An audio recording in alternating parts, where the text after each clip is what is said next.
Dice así la palabra de Dios. Hechos capítulo 9, versos 17 al 30. Fue entonces Ananías y entró en la casa, y poniendo sobre él las manos dijo: hermano Saulo, el Señor Jesús que se te apareció en el camino por donde venías, me ha enviado para que recibas la vista y seas lleno del Espíritu Santo. Y al momento le cayeron de los ojos como escamas y recibió al instante la vista, y levantándose fue bautizado. Y habiendo tomado alimento recobró fuerzas, y estuvo Saulo por algunos días con los discípulos que estaban en Damasco. Saulo predica en Damasco, y enseguida predicaba a Cristo en la sinagoga diciendo que este era el Hijo de Dios. Y todos los que oían estaban atónitos y decían: ¿no es este el que asolaba en Jerusalén a los que invocaban este nombre? Y a eso vino acá, para llevarlos presos ante los principales sacerdotes. Pero Saulo mucho más se esforzaba y confundía a los judíos que moraban en Damasco, demostrando que Jesús era el Cristo. Pasado algunos días, los judíos resolvieron en consejo matarle, pero sus asechanzas llegaron al conocimiento de Saulo, y ellos guardaban las puertas de día y de noche para matarle. Entonces los discípulos, tomando de noche, le bajaron por el muro, descolgándole en una canasta. Cuando llegó a Jerusalén, trataba de juntarse con los discípulos, pero todos les tenían miedo, no creyendo que fuese discípulo. Entonces Bernabé, tomándole, lo trajo a los apóstoles y les contó cómo Saulo había visto en el camino al Señor, el cual le había hablado, y cómo en Damasco había hablado valerosamente en el nombre de Jesús. Y estaba con ellos en Jerusalén, y entraba y salía, y hablaba denodadamente en el nombre del Señor, y disputaba con los griegos, pero estos procuraban matarle. Cuando supieron esto los hermanos, le llevaron hasta Cesarea y le enviaron a Tarso. Oremos un momento al Señor. Amado Padre, ante tu presencia venimos en esta mañana y nos deleitamos, Señor, en el gozo que tú has puesto en nuestro corazón. Qué hermoso, Señor, es ver la obra que tú haces en la vida de hombres, Señor, como la de Saulo, que sin duda también, Señor, es un reflejo de lo que tú has hecho en nuestras vidas. Y en esta mañana, mi Dios, queremos ir ante tu palabra para pedirte. Dios, háblanos, Señor, muéstranos lo que es tu voluntad y cuáles son los pasos que debiésemos dar, mi Dios, y que debiésemos esperar una vez, Señor, que hemos rendido nuestras vidas a ti. Prepara nuestros corazones, abre nuestros oídos, nuestros entendimientos y ayúdanos, te lo pedimos en el nombre de Jesús. Amén. Tomen sus asientos, hermanos. Vamos a considerar un momento la palabra del Señor. La semana pasada, hermanos, pudimos presenciar cómo el pecador más improbable de ser perdonado fue salvado poderosamente por el Señor. El Señor venció a su más encarnizado enemigo de esa época. ¿Y cómo lo hizo? Lo hizo llamándole, ¿se acuerda usted? Saulo, Saulo. ¿Y se acuerda que yo le expliqué lo que significaba la repetición de un nombre? Intimidad, conocimiento, amor. El Señor venció a Saulo, que era su enemigo, amándole, perdonándole y trayéndole a su servicio. Saulo cayó al polvo, ha quedado ciego y ahora lo tenemos en una habitación allá en la ciudad de Damasco, encerrado, sin comer ni beber y orando, esperando algo que no sabe con certeza de qué se trata, pero que sin duda Dios ya ha preparado para él. Un hermano ha sido comisionado por Dios para ir a orar junto a él y así de una manera, hermanos, oficial, integrarlo al cuerpo de Cristo, a la iglesia del Señor. Una nueva vida ha comenzado. Un hombre ha recibido una oportunidad gloriosa, un propósito divino, hermano, se ha concretado. Ya uno pudiese preguntarse o ver y decir, qué maravilloso, pero a la vez preguntarse, bueno, ¿y ahora qué? ¿Qué sigue después?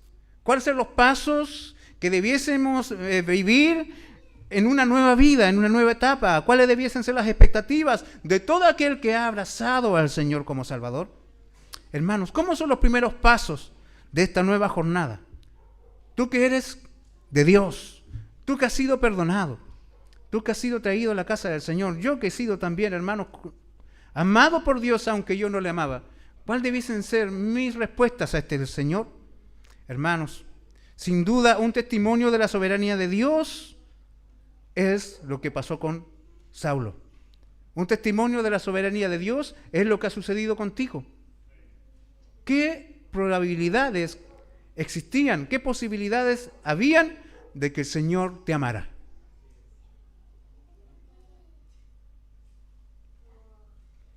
¿Había alguna expectativa de que el Dios santo y justo amara a un pecador como nosotros? No, es la soberanía de Dios la que está detrás. Por eso predicamos la soberanía de la gracia del Señor. ¿Cómo Dios actúa de una manera tan gloriosamente soberana? hermanos. Y sin duda, la soberanía de Dios es la que marca la ruta de cada hombre que ha sido salvado y que cada uno de nosotros debe estar dispuesto a caminar. Hermanos, de manera sorprendente, puede decirlo uno, es sorprendente lo que Dios va haciendo. Es como un rompecabezas que se va armando cuando uno ve pasar su vida y va viendo cómo el Señor va tomando el control y va poniendo las cosas en orden en la vida de cada uno de nosotros. Pero una cosa, hermanos, lo que para nosotros es un rompecabezas, para el Señor es un panorama completo. Él tiene la visión total de todo lo que es nuestra historia. Nosotros vamos descubriendo día a día los propósitos de Dios, quizás esas cosas más específicas que tiene para nosotros. Pero el Señor, hermanos, tiene el total conocimiento de todas las cosas acerca de la historia de cada uno de nosotros. Y Él va sumando, hermanos, experiencias y obras para cumplir sus propósitos en nosotros. Amén. Bendito sea el Señor. Y así día a día nuestro pasado, hermanos, ese pasado que más de alguna vez lo hemos dicho, queda allí en nuestra memoria y en la memoria de muchos. Ese pasado en pecado queda allí. ¿Para qué? Lo vuelvo a reiterar, para engrandecer la gracia del Señor. Para engrandecer la gracia de Dios. Hermanos, Saulo hizo cosas horribles, pero él nunca se olvidó de aquello.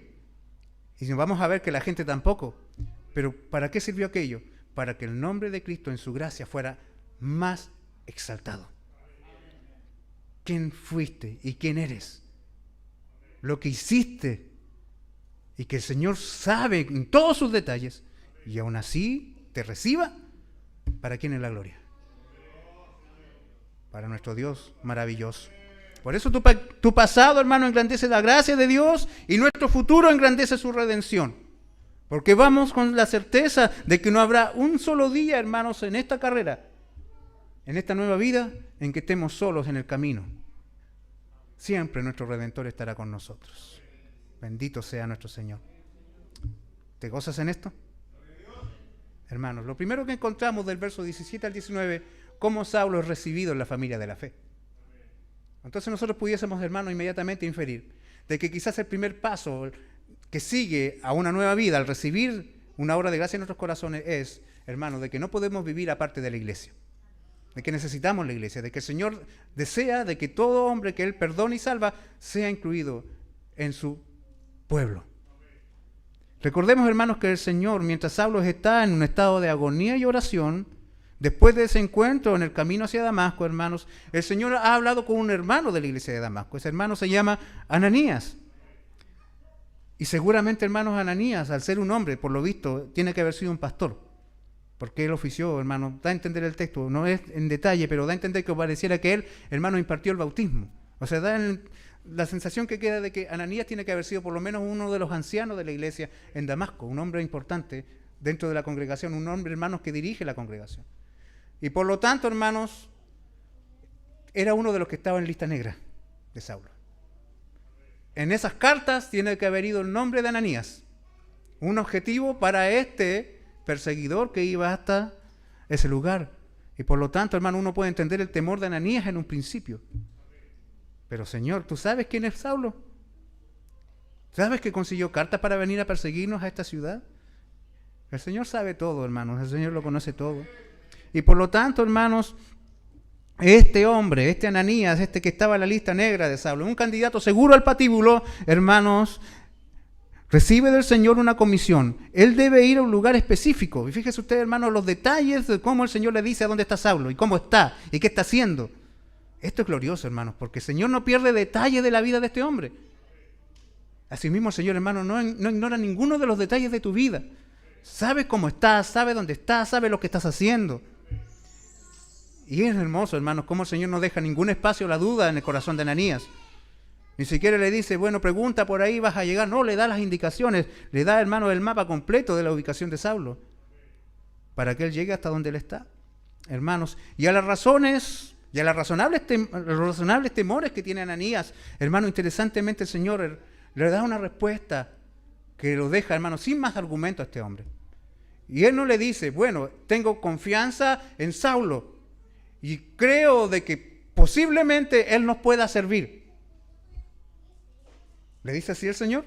No, le dice, instrumento escogido me es este. No es alguien que voy a escoger en el futuro. En la eternidad ya fue señalado por la soberanía de Dios como un instrumento del Señor. Y es más, el Señor ve Y le muestra a Ananías todo el panorama de la historia de Saulo completo hasta el final. Y les indica, hermanos, cómo será este ministerio. Es un hombre que ya está escogido por el Señor, a pesar de todo lo que tú dices de Saulo. Y son cosas que el Señor no ignora, le dice a Ananías. A pesar de quién es Saulo, a pesar de su currículum, de sus obras, de sus manos manchadas con sangre y todo, hermanos, a pesar de aquello, el Señor ya ha planeado en su soberanía que Saulo, en ese momento, para él no era más un perseguidor, sino que era un instrumento escogido para llevar el Evangelio a los lugares, hermanos, más impensados para los hermanos en esa época. ¿Qué nos dice esto, hermanos? Vemos este presente donde la maldad, hermanos, arrecia y galopa por nuestras calles, por nuestras ciudades, por nuestra nación. Pero ¿sabe usted? Aún hay un Dios que perdona, aún hay un Dios que recibe. Inclusive, hermanos, a estos hombres que han levantado su puño contra Dios y contra su imagen. ¿Se les debe predicar el Evangelio a un comunista? ¿Se le debe predicar el Evangelio a una feminista? ¿Se le debe predicar el Evangelio a un abortista? ¿Se le debe predicar el Evangelio, hermanos, a un insurrecto? Sí, necesitan a Cristo igual que nosotros. Y hay esperanza para ellos, hermanos. Miren quién está aquí, Saulo. Amén. Así que, hermanos, a sus amenazas, a sus cancelaciones, nosotros responderemos predicando el Evangelio. Bendito sea el Señor. Y aquí vemos a Saulo. Saulo, hermanos, que más adelante va a decir en la carta a los romanos, que el Señor llama a las cosas que no son como si fueran. Y esa es la realidad que estamos viendo. El Señor está viendo algo que no es como si ya fuera. Bendito sea el Señor. Como el Señor en su soberanía está llamando a este hombre y está preparando su camino de introducción en la iglesia. Y en el verso 17, hermanos, nos encontramos con un Ananías, y que es hermoso ver, hermano, la respuesta de este siervo del Señor. Hermano, Dios no se enoja contigo porque tú tengas dudas y preguntas. A veces tienes un mal día, ¿cierto? ¿Sí o no? ¿Cuántos de aquí no hemos tenido un mal día? Y nos hemos encontrado al final del día haciéndole preguntas al Señor, a veces un poco insolentes. ¿Sabe usted qué fue con Ananías? Bueno, Ananías fue casi igual así, tenía sus buenas preguntas, hermanos. Y con mucha razón. Y si hubiese sido, hermano, Dios o alguien como nosotros, hubiese dicho, ya, que pase el otro, Ananías fuera. Pero no, el Señor sigue su comisión con Ananías.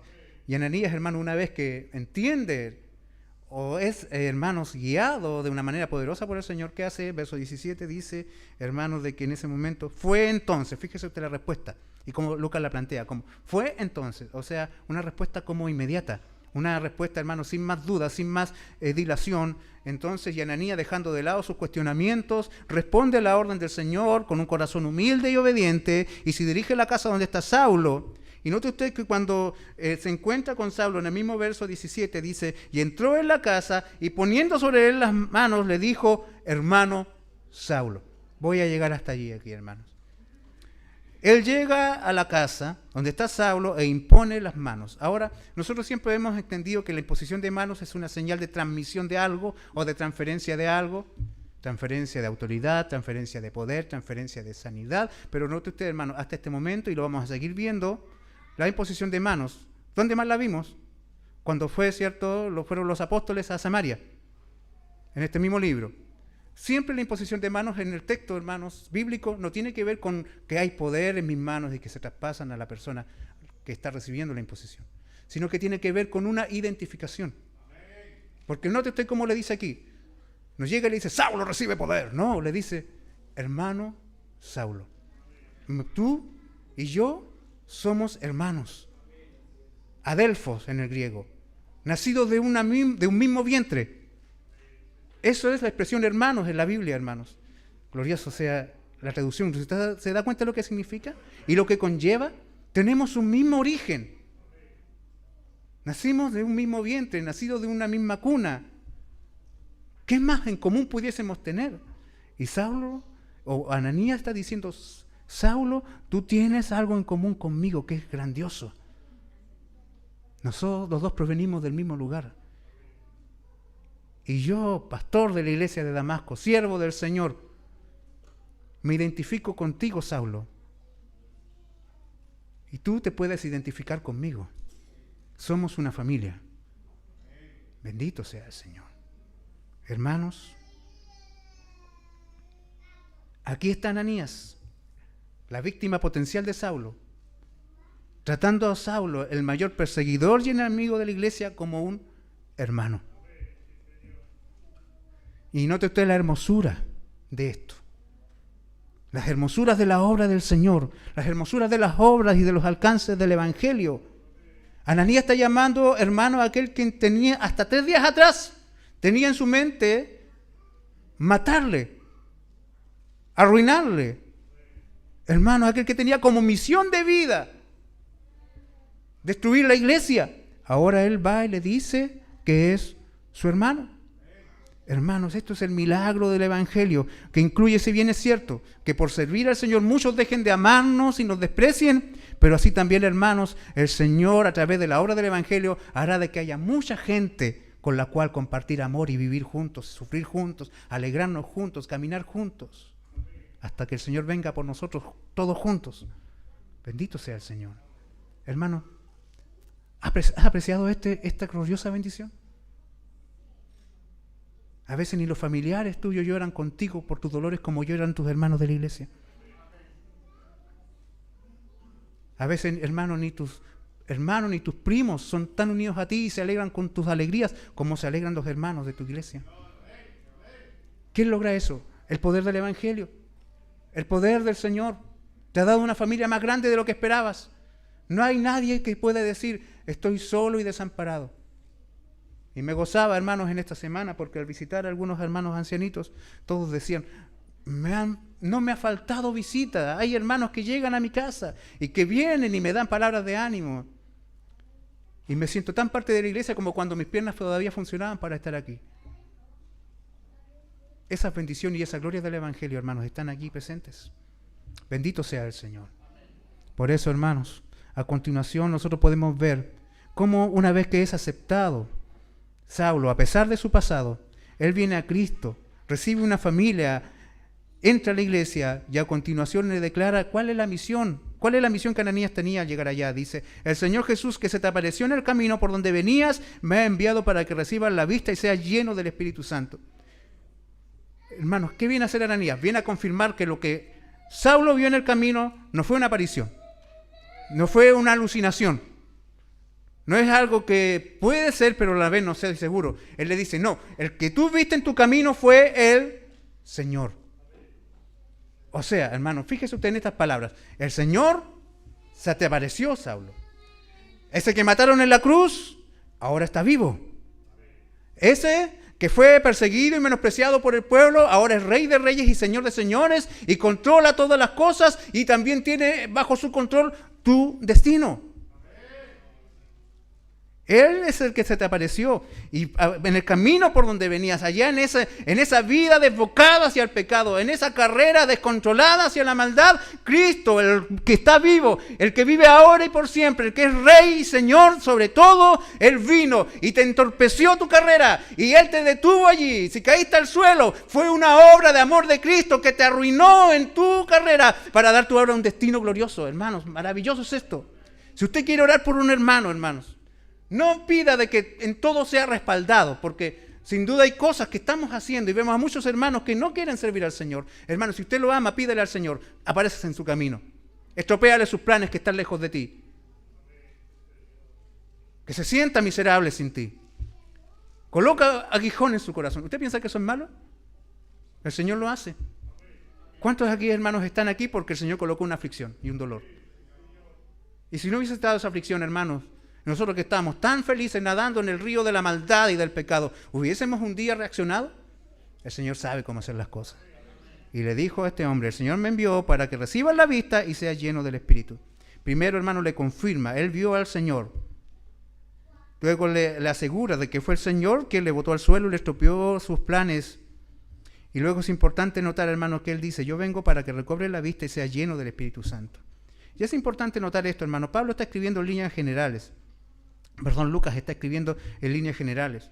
Se nos informa que al momento de que la oración, como escamas caen de sus ojos, y sin duda, hermano, ahí hay algo de no figurativo, sino que algo literal, porque Lucas como médico procuraba siempre agregar un detalle más específico, sobre todo cuando hablaba de enfermedades. ¿Se acuerda usted? ¿Lo ha notado? Pero cuando habla de la llenura del Espíritu, hermanos, que Saulo va a recibir en ese día, en una forma muy particular. Porque una cosa queda clara, hermanos, y de acuerdo a lo que el mismo Pablo nos enseña más adelante, de que el día en que el Señor nos salva, inmediatamente nos sella con su Espíritu. ¿Cierto? Pero luego, hermanos, aparte de eso, la experiencia cristiana se da ese evento de la llenura del Espíritu. Que el cristiano recibe, hermanos, o no es que reciba, sino que el Espíritu Santo toma control de una manera muy especial sobre él y le capacita, le anima, le fortalece para cumplir los planes que Dios tiene para su vida. Ahora, ¿cómo pudiésemos decir acá de que la llenura del Espíritu, por ejemplo, está asociada a ciertos eventos o manifestaciones en la vida de la persona que lo recibe? Lucas solamente nos dice para que sea lleno del Espíritu. Y al instante, ¿cierto?, que encontramos en Pablo, o en Saulo en este momento, de que, bueno, la vista es recobrada, y él inmediatamente, hermanos, fíjese usted, ¿cuántos días llevaba sin comer y sin beber? 3 días. ¿Y qué hace él? ¿Va a comer? ¿Va a beber? No. Antes que nada, él tiene una necesidad mayor que comer y beber. ¿Cuál es esa necesidad? Identificarse con aquel que le ha salvado. Que todos digan, él le pertenece a Jesús. Y por lo tanto su respuesta luego de recibir el milagro es bautizarse en el nombre de Jesús. Amén. Él, hermanos, quiere llevar en su vida la señal y sello de ese pacto. Él necesita que lo identifiquen con Jesús. Esa es su primera necesidad. ¿Y después qué hace? Come y bebe, recobra fuerzas. Y se une a los discípulos de Damasco. Bendito sea el Señor. O sea, hermanos, Saulo, ¿qué hizo? Dijo, yo necesito una iglesia. Yo necesito de hermanos. Yo necesito aprender. Qué maravilloso es esto, hermanos. Tú y yo no podemos prescindir de la iglesia. Tú te alejas de la iglesia, estás concediendo espacio y terreno a un enemigo, hermanos, que no será compasivo, que no tendrá compasión de ti ni de tu familia. Tú te alejas de la iglesia. Alguien dice, pero la iglesia es una cosa y mi relación con el Señor es otra. Hermano, dime en qué evangelio encontraste eso. ¿En qué Biblia apareció? En la mía no está. En esta Biblia que predicamos no aparece eso.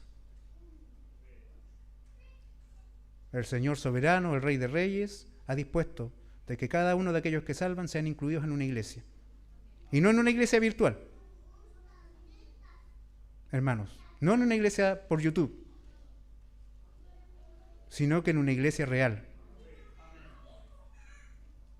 Donde tú puedas tener comunión, donde tú puedas tener participación, donde tú puedas ser enseñado primero, para luego poner tus dones al servicio de tus hermanos. Saulo lo hizo así. Bendito sea Dios. Por eso, hermanos, hoy que existe tantas ideas extrañas, hermanos, dando vuelta. La pandemia nos demostró de que hay mucha gente que nunca experimentó el valor de la iglesia. Pero lamentablemente el valor que ellos le daban a la iglesia no era producto del valor que Cristo le da a la iglesia, sino producto de la retribución que ellos reciben de la iglesia.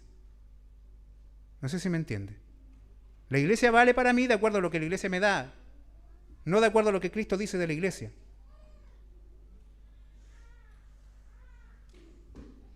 Pero los primeros pasos que siguen una nueva vida, fíjese usted cuáles son.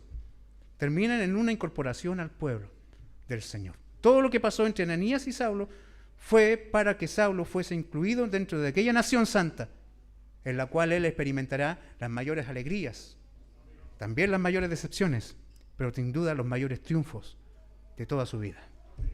Amén. Bendito sea el Señor.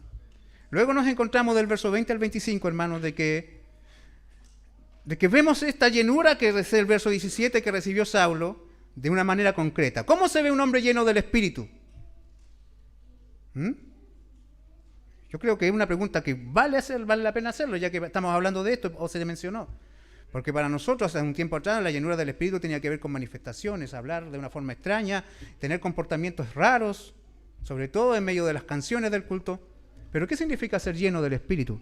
¿Cómo se ve? Y lo encontramos acá, hermanos, inmediatamente, cuando vemos cómo Saulo está viviendo esa vida junto a la iglesia allá mientras está en Damasco.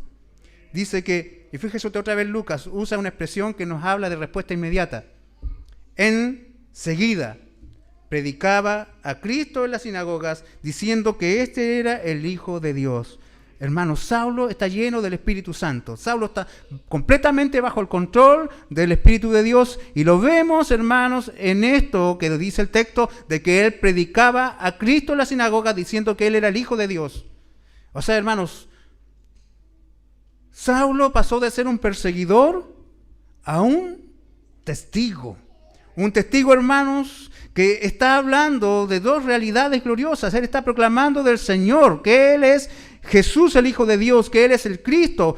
Lo está predicando, hermanos, con un entendimiento glorioso de las Escrituras. Sin duda, él era un experto en el Antiguo Testamento. Tiene que haberlo sido, porque él dice acerca de sí que él era fariseo de fariseos y estaba en una de las escuelas más importantes de su época, aprendiendo de los maestros más iluminados, por decirlo de una manera, de su tiempo. Entonces, para él el Antiguo Testamento, hermanos, era una materia sabida, pero que ahora tiene completo sentido, porque la expresión, hermanos, diciendo que él era el Hijo de Dios, era una expresión mesiánica propia de las profecías del Antiguo Testamento. O sea, ahora por fin Saulo tiene el conocimiento completo de todas aquellas cosas que había almacenado alguna vez en su memoria. Todas las Escrituras tienen sentido en Cristo. Todas las profecías se cumplen en Cristo. No debemos esperar a nadie más. El Mesías ya vino. El Hijo de Dios es Jesús. Y él se identifica con esto y él proclama esto. ¿Y dónde lo hace? Lo dice en medio de una sinagoga. Las sinagogas, hermanos, eran aquellos lugares donde se reunían especialmente, bueno, de hecho, exclusivamente, los fariseos. Y allí el hermanos está anunciando estas verdades fundamentales. Y como lo decía, hermanos, esta proclamación, sin duda, ha trascendido y ha provocado, hermanos, en aquellos que le escuchan un asombro tremendo. Porque vea usted el verso 21. Todos los que oían estaban atónitos. Yo le decía que él es un testigo en dos grandes esferas. La primera es el conocimiento de la proclamación de Cristo. Él está diciendo, yo testifico que Jesús es el Hijo de Dios. De acuerdo a lo que sé y de acuerdo a lo que la palabra dice y lo que ustedes han escuchado y enseñado en estas sinagogas por siglos, fíjense ustedes, todo esto se trataba de Jesús. Información que él comunica, un mensaje. Pero hermanos, note ustedes que el asombro de los que le escuchan no es por causa de la elocuencia de Saulo. Y aquí donde decimos, hermanos, que da testimonio en dos esferas, en la cual todos debemos, hermanos, ser parejitos a la hora de caminar. Amén. ¿Por qué? Porque los que estaban allí escuchando, dice, estaban atónitos diciendo, oh, wow, mira cómo enseña. Tremendo predicador. Seguramente debe tener un canal de YouTube con muchos seguidores. No. Lo que les asombra es, hermanos, es la historia de Saulo. Dicen ellos, ¿no es este el que asolaba en Jerusalén a los que invocaban este nombre? El nombre de Jesús. ¿Cierto? Y a eso vino acá para llevarlos presos ante los principales sacerdotes. O sea, hermanos, ¿dónde está la otra área de la esfera del testimonio de Saulo? En su vida, en su comportamiento, en su testimonio. Por eso, hermanos, el mensajero o el mensaje y el mensajero no pueden separarse, no hay disociación a la hora de comunicar el Evangelio. ¿Amén? ¿Amén? Olvídese, hermano predicador, de decir eso de aquí en el púlpito, donde sea. No me miren a mí, miren la palabra, hermanos. ¿Por qué? Porque eso está diciendo, sin duda, yo sé muchas cosas, pero esas cosas no se ven en mi vida. ¿Se fijan? Nuestra vida y nuestro mensaje deben ser absolutamente identificados con Cristo, porque ambas cosas contribuyen a nuestro testimonio. Un testigo eficiente, un testigo efectivo, es aquel que comunica un mensaje bíblico profundo, certero, pero que también eso va respaldado con una vida que evidencia de que ese mensaje primero le afectó a él, primero le transformó a él. Amén. El mejor amén para tu predicación está en tu propio testimonio, en mi propio testimonio. Amén. No sirve de nada tener un elocuente predicador y que su esposa abajo esté moviendo la cabeza y diciendo, ojalá me llevara a este hombre para la casa, porque el de la casa es muy diferente al que está allá arriba. El Señor nos ayude. Pero hermanos, vea usted, o sea, sin duda, hermanos, ser incorporado a la iglesia nos convierte en testigos eficientes. Este tiempo con los discípulos de Damasco, hermanos, tiene que haber hecho un gran impacto en la vida de Saulo. Tanto es así de que su predicación es efectiva, de que los judíos están luchando, tienen confusión en su corazón, hermanos, pero dice el texto acá de que Saulo, en vez de vanagloriarse, ¿qué hace? Más se esforzaba y confundía a los judíos que moraban en Damasco, demostrando que Jesús era el Cristo. ¿Qué hacía Saulo? Dice que demostraba que Jesús era el Cristo y esto le provocaba un tremendo conflicto a los judíos de Damasco. Esta expresión demostrando es como la misma de alguien que va sacando evidencias, como un detective, hermano, o un fiscal, no sé cómo será más específicamente el procedimiento. Hay alguien que está, por ejemplo, siendo acusado. Y él dice, no, si yo no estaba allí, pero aquí tenemos una grabación que dice que usted estuvo allí. Es que yo no dije esto, pero que tenemos acá el testimonio de que usted dijo esto. ¿Cierto? Está demostrando algo. ¿Y qué está haciendo Saulo? Aquí tengo una evidencia. Jesús dijo esto. Aquí tengo otra evidencia. Los testigos dicen esto. Entonces, hay una demostración. Se están sumando partes que van conformando un todo que indican Jesucristo era el Mesías. Y los judíos que hacían se confundían. Bendito sea el Señor. ¿Y qué ocurre después? Vea usted de que pasado muchos días, estos muchos días parece que son como 5 años aproximadamente, en los cuales Saulo estuvo preparándose. De hecho, si usted va a Gálatas capítulo 1, se va a encontrar de que él dice de que él estuvo en Arabia y allí fue instruido por el Señor. Ya, esta Arabia, hermano, no es la Arabia de la península arábiga que nosotros conocemos ahora, sino que se trata, hermano, de aquella región que está en la actual Jordania, al otro lado del Jordán, ¿cierto?, donde está la ciudad de Petra. Allí, hermanos, él fue y estuvo en ese lugar como una especie de retiro espiritual, donde el Señor, según el testimonio de Pablo, personalmente le instruyó acerca de los misterios del Evangelio. El punto es de que cuando él retorna, o mientras él está allá, no sé, hermano, la cosa es de que aquí hay un problema que se suscita. De que estos judíos, en un consejo, o sea, hermano, en medio de una reunión importante, no es así a escondida, no en un subterráneo, sino que en un lugar público, resuelven matar a Saulo. Y note usted de que también ocurre algo allí, de que están día y noche diciendo en las puertas, aguardando de que Saulo pase por allí para poder prenderle y matarle. Cuando uno va, hermanos, a 2 de Corintios, se va a encontrar allá en el capítulo 11, versículo 32, que Saulo cuenta esta experiencia y da algunos detalles al respecto, porque uno puede decir, wow, ¿y cómo los judíos tienen tanto poder para cerrar una ciudad? Para ponerle cuarentena a una ciudad, prácticamente eso es. Y poner soldados armados en las entradas. O sea, ¿cómo tanta influencia y tanto poder los judíos en una ciudad extranjera? Pero si usted va a 2 de Corintios 11:32, se encuentra con lo siguiente. Dice, en Damasco, el gobernador de la provincia del rey Aretas guardaba la ciudad de los damasenos para prenderme. O sea, ¿qué significa esto? Hermanos, de que no fue no solamente un complot religioso de los judíos de Damasco, sino que también se había sumado contra Saulo el poder político de la ciudad. Hasta el mismo gobernador estaba en contra de Saulo.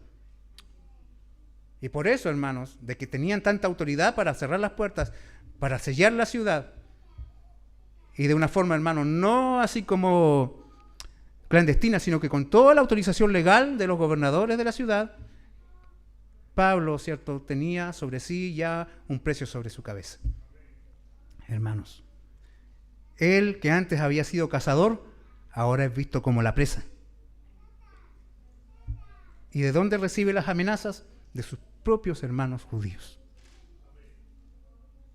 ¿Qué debemos, hermanos, nosotros ver aquí? Hermanos, de que un cristiano fiel no debe esperar en su caminar el beneplácito del mundo. Anunciar a Cristo como Salvador es peligroso. En un tiempo más en nuestro país será inconstitucional.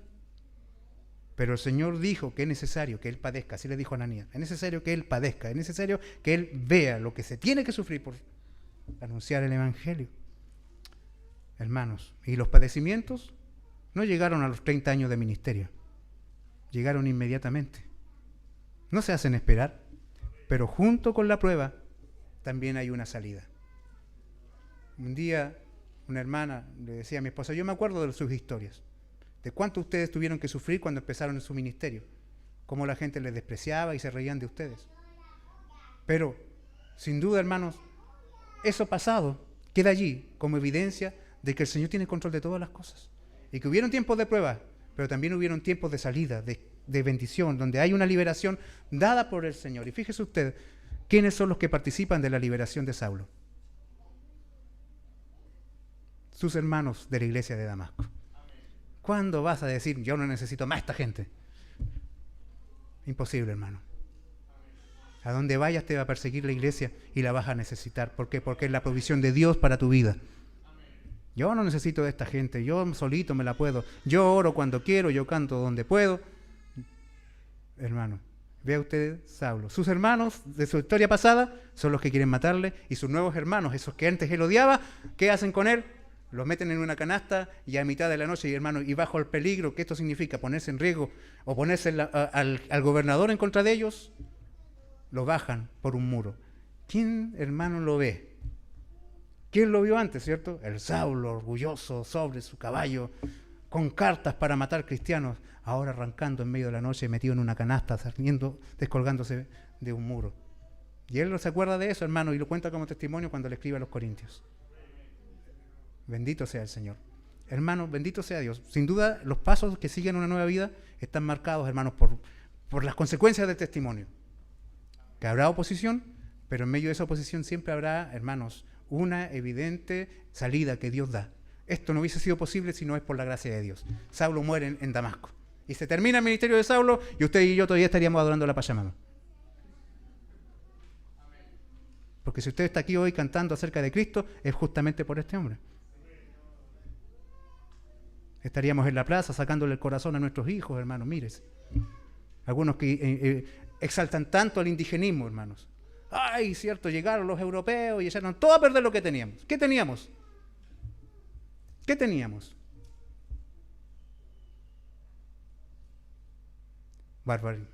Una barbarie terrible.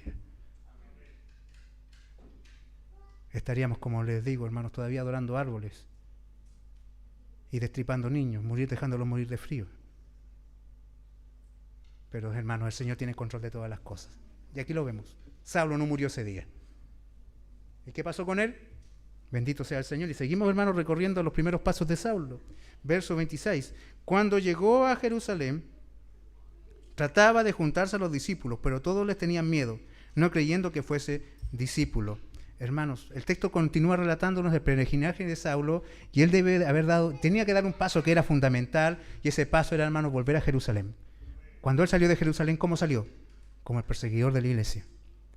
Y ahora debe volver a Jerusalén. Hermanos, esto es muy difícil. Yo quiero que usted considere las emociones de Saulo en este viaje de vuelta a Jerusalén. ¿Será fácil recibir a Saulo si muchos de los que están allí en la iglesia vieron morir a su familia por causa de este hombre?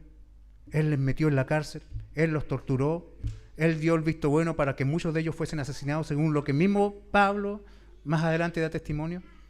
Sin duda, hermanos, es difícil. Allí estaba, hermanos, regresando aquel que fue el flagelo de la iglesia, el terror de la iglesia, volviendo ahora y diciendo que él es un hermano.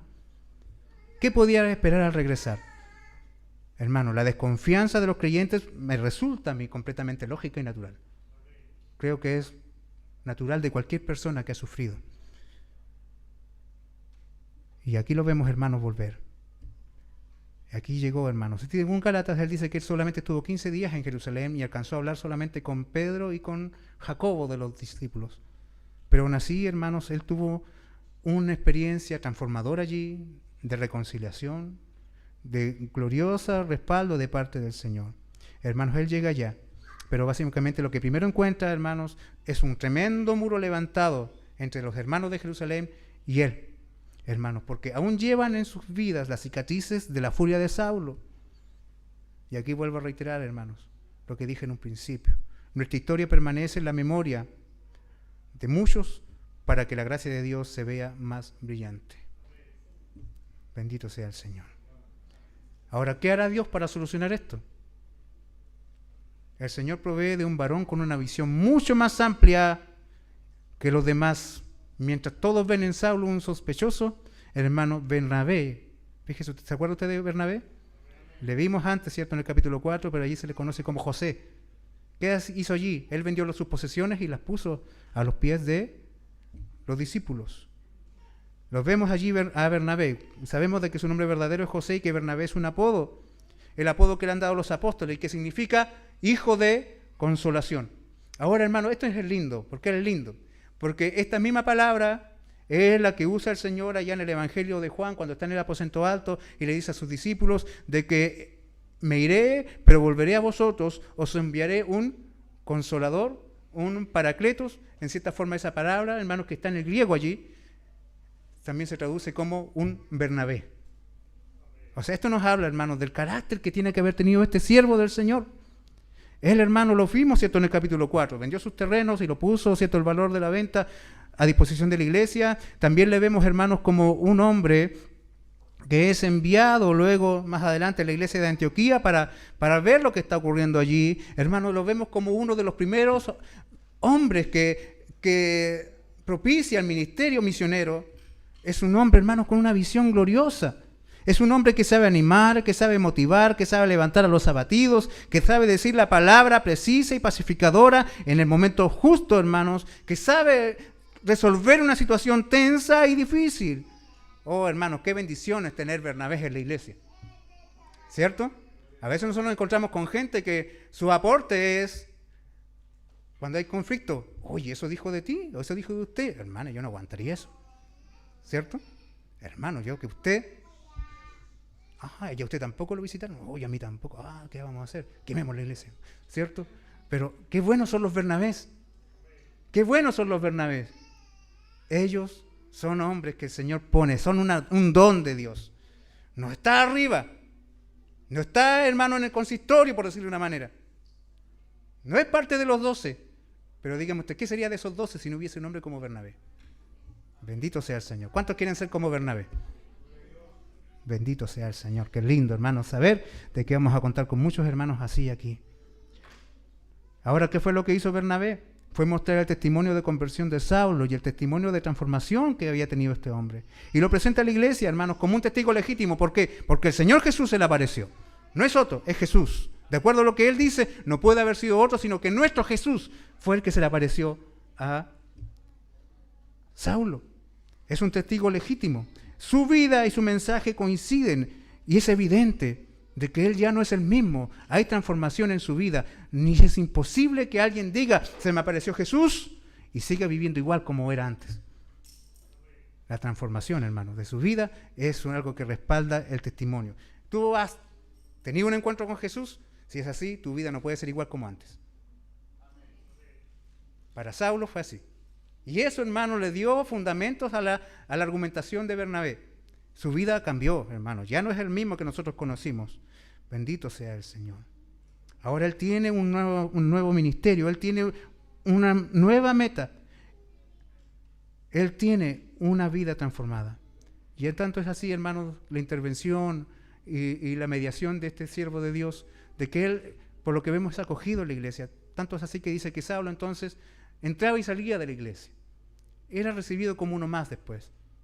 Y en esos días, hermanos, él estuvo enfocado en ¿dónde? En alcanzar en aquellos los antiguos socios de Jugarretas. Él dice que debatía con los griegos. ¿Se acuerda usted quiénes fueron los que mataron a Esteban? Los helenistas, los griegos, los judíos de habla griega. Y él fue y debatía con ellos. ¿Y sabe usted lo que pasa? Que sus antiguos socios, ¿qué quieren hacer con él? También le quieren matar. Oiga, hermanos, todavía no terminamos el capítulo y ya tenemos que 2 veces han querido matar a Saulo. Y nosotros preocupados, hermanos, a veces porque, cierto, alguien no me saludó a la entrada o no me echaron suficiente alcohol gel en las manos cuando llegué, ¿cierto? Y aquí tenemos a Saulo enfrentando, hermanos, la muerte. Ya 2 veces, de parte de los judíos y de parte de los griegos. Es lo que tiene en común este mundo. Alguien dice, necesitamos igualdad, pero ¿para qué más igualdad si ya somos iguales? ¿En qué somos iguales? En nuestra condición pecaminosa. Esa es la mayor inclusión que existe. Somos iguales en maldad. Judíos hablaban en un idioma, los griegos hablaban en otro idioma, los judíos tenían una cultura, los griegos tenían otra cultura, pero aún así coincidían en algo, odiaban el evangelio. Y quisieron matar a Saulo, porque él daba testimonio de Cristo. Bendito sea el Señor. Esos antiguos aliados ahora planean asesinarlo y nuevamente el Señor, hermanos, va en ayuda de Saulo. Y otra vez, y nuevamente a través de ¿quién? De sus hermanos. Sus hermanos lo sacan de Jerusalén, lo mandan a Cesarea, que era el puerto más importante de la costa de Palestina, y desde allí él vuelve ¿a dónde? A Tarso, su ciudad natal. No sabemos cuánto tiempo estuvo en Tarso, pero sí sabemos más adelante de que lo fueron a buscar para ir a predicar a la iglesia de Antioquía. ¿Y quién es el que lo va a buscar? Bernabé. Oiga, hermano, este Bernabé realmente se merece un lugar importante dentro de los santos del Señor. El punto es, queridos hermanos, de que Dios, cuando te recoge y te envía a un mundo difícil. Te envía, hermanos, a predicar un mensaje que no será aplaudido por el mundo, pero siempre el Señor estará proveyendo. En Damasco hubo un Ananías. En Jerusalén hubo un Bernabé. En Damasco hubieron hermanos que lo sacaron por una canasta. En Jerusalén hubieron hermanos que lo pusieron arriba de un barco. Pero el Señor nunca te deja solo. El Señor nunca abandona a los suyos, hermanos. El Señor siempre respalda a los que Él comisiona. Hermanos, los primeros pasos de Saulo en esta nueva vida fueron realmente vertiginosos. Una verdadera montaña rusa de situaciones y emociones. Realmente, hermanos, todo cambió para este hombre. Ahora él tiene una nueva familia que, aunque es imperfecta, le acoge, le cuida. Y también tiene nuevos enemigos. Aquellos que no aceptan que ya no corra junto a ellos en esa carrera de pecado y muerte. Pero por sobre todo tiene a un Señor que vino a darle sentido a todo en su vida, puso en orden todo en su corazón y en su mente y le ha señalado un destino. Y no habrá forma de que él no cumpla el destino que Dios le ha dado. ¿Cómo ha sido Saulo, hermanos? Ha sido también en nuestras vidas. Todos nosotros tenemos un montón de piezas allí tiradas sobre el tablero que componen el rompecabezas de lo que es nuestra vida. No sabemos cuál será la que viene, pero Dios sí lo sabe. Y en la medida que vamos ordenando y poniendo las cosas en su lugar, vamos viviendo los años, vamos pasando situaciones, vamos entendiendo los propósitos de Dios. Bendito sea el Señor. Dios ve el panorama completo y sin confusiones, pues en su soberanía Él es quien está detrás de cada episodio de nuestras vidas. Sin duda para nosotros cada día es un descubrimiento. ¿Cierto? Llegamos a la iglesia, empezamos a aprender, experimentamos nuestras primeras alegrías, nuestras primeras decepciones, recibimos malas noticias, nos dijeron que estábamos enfermos, perdimos a un ser querido, fuimos llamados a servir, tantas cosas diferentes que son parte de una misma historia, hermanos. Pero si algo va notándose más y más en aquellos que son llamados por el Señor y que van caminando por esta senda, hermanos, es que cada día vamos viendo que como todo aquello que antes nos cautivaba va perdiendo su brillo, va perdiendo su esplendor, y un nuevo tesoro hoy día cautiva más fuertemente nuestro corazón. Y ese tesoro es Jesús, ese tesoro es nuestro Señor, que nos amó sin que le amáramos y que vino a nuestro encuentro cuando íbamos desbocados corriendo a nuestro despeñadero. Día a día, hermanos, vamos dando pasos en esta jornada. No sabemos qué nos espera más adelante. No sabemos lo que nos espera cuando salgamos de Damasco y lleguemos a Jerusalén. No sabemos lo que nos espera cuando salgamos de Jerusalén y lleguemos a Tarso. No sabemos lo que nos espera cuando nos subamos a nuestro primer barco rumbo a Chipre y de allí más adelante, después de los años, a Roma. No sabemos. Saulo no sabía anticipadamente nada de eso. Él iba viviendo su día a día igual que cualquiera de nosotros lo iba viviendo. Pero gloria a Dios, hermanos, si hay algo cierto, hay algo claro detrás de cada evento, es que Cristo nunca nos faltará. El Señor nunca te dejará. Vendrán tristezas, dificultades, dolores, alegrías, triunfos, pero mientras el plan que nuestro Salvador tiene para nosotros aquí, en este mundo, no se cumpla, no se perfeccione completamente, hermanos, somos inmortales todavía en este mundo. ¿Ve usted?